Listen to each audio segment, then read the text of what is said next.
Pagising namin sa umaga ay napansin namin hinog na yung papaya. Kaya ayan, kinuha na namin. Dahil di ko makita yung kutsilyo, kaya yan na lang ginamit ko. Kutsara na lang. Pagkabukas ko nga nitong papaya ay wow, napawaw ako kasi nga nakita ko ang daming buto.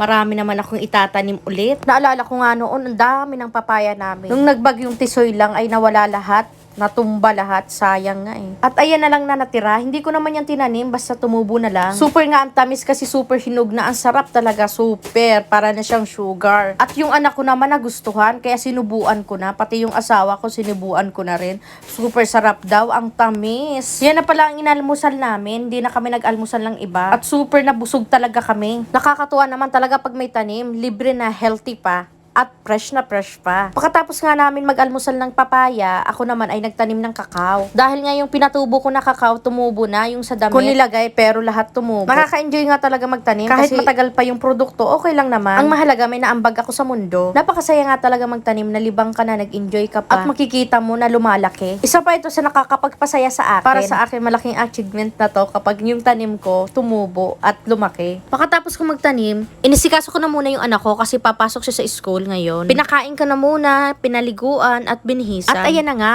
papunta na kami ng school. Pagkatapos namin ihatid yung anak namin sa school, yung asawa ko nag-crave ng milk tea. Dahil nga sa harap ng school ng anak ko, merong bagong bukas na milk teahan. At sabi niya, parang ang sarap habang tinatanaw niya. Buti naman at may dala kaming 100 pesos, kaya sabi ko, halika na, mag-milk tea tayo. Kaya yan, tuwang-tuwa. Sabi pa nga niya, para kami nagde-date. O diba, sa halagang 100 pesos, pero sobrang saya na namin. Ang sarap talaga mamuhay ng kontento. At kahit maliit na bagay na appreciate. Di man kami mapera, pero busog na busog kami sa pagmamahalan. Pero mas okay pa rin yung mapera. Pero dapat pareho. Pero siguro, bonus na yun kapag nagmamahalan kayo at mapera pa kayo. Kaya wala na kayong hahanapin pang iba. Pero syempre, huwag kakalimutan ng Diyos.